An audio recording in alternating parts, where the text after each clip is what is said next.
Hello，大家好。前两天我不是出去掏耳朵了嘛，然后跟大家说那个出一期讲解的视频，跟大家讲一下。但是这里是存在一个问题啊，如果经常看我视频的人，或者是说不怎么看我视频的人，但是只是现在听我讲而已，他可能不是特别理解我在讲什么，所以我这个讲解的视频，应该是针对老粉的，或者是针对喜欢掏耳朵的人。指的老粉不是说经常来找我采耳的老粉，是经常看我视频的老粉。那他会能看出来，就是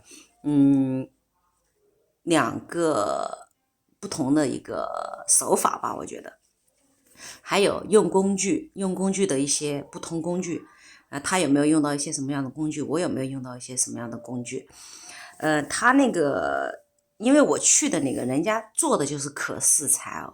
就几乎所有的人去了都是做可视的。然后我自己的店里，包括我自己本人，我们做的是古法采耳，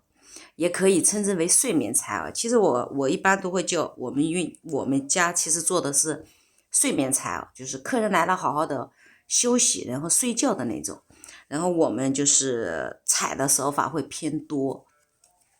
采的手法偏多，指的就是解痒，每个工具做的会是解痒偏多一点。但这个解痒里面不代表说我们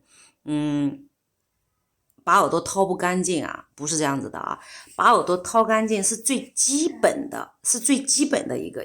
要求，或者是说一个手艺。去他们那边做可视采耳的话，就是因为我去的是算是一个好的可视采耳了，不是咱们路边这种说38块钱、58块钱啊，是好一点的可视采耳，他们也收100多块钱，然后价位也不是那种很便宜的价位，算是可视里面比较贵的了。其实我倒觉得这两种采耳没有说一定是哪个好哪个不好，其实更重要的是还是要看你自己需求是什么。如果你说我不是很喜欢掏耳朵，但我又觉得我耳朵里脏，那我今天就想清理一下耳朵，那你其实去做他那种采耳也没有毛病，毕竟他是可以看得到的，他有没有给你掏干净，你可能内心会更有把握，因为全程下来人家都是可以让你看得到的嘛，对不对？然后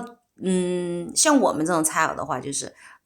可能全程你是看不到的，那我们会给你解痒，给你清干净，用的工具会比较多一点，然后会有刮耳朵里的痒点，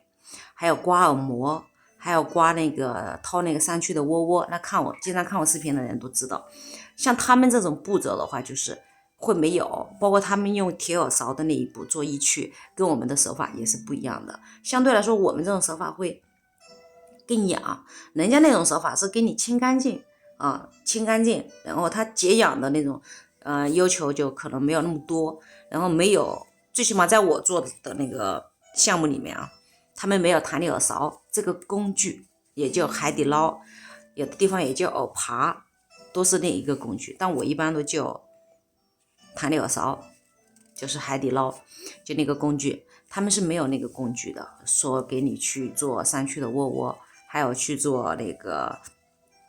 刮耳膜，所以我个人来说啊，我个人的感受啊，我会觉得耳朵里的痒并没有解掉，所以我第二天我耳朵还是很痒，第二天、第三天我耳朵都痒，虽然是清干净了，然后对他们那个也有洗耳，但他们的洗耳会洗的比较快，5分钟给你洗完。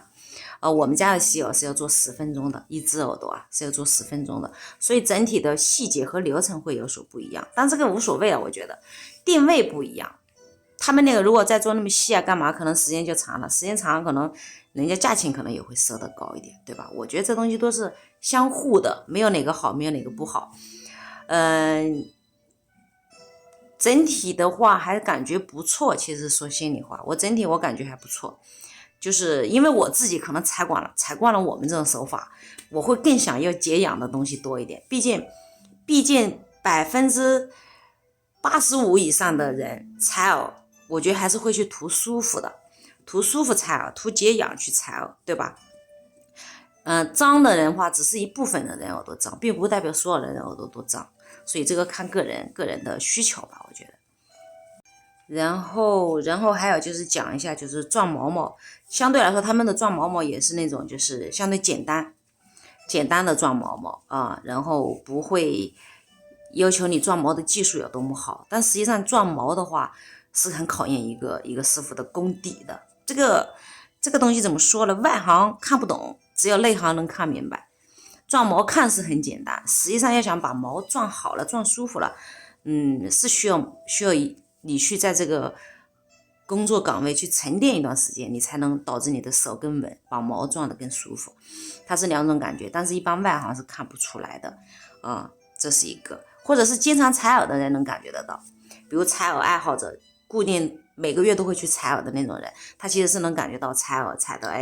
撞毛谁撞的舒服，谁撞的不舒服，都能感觉得到。那这个视频就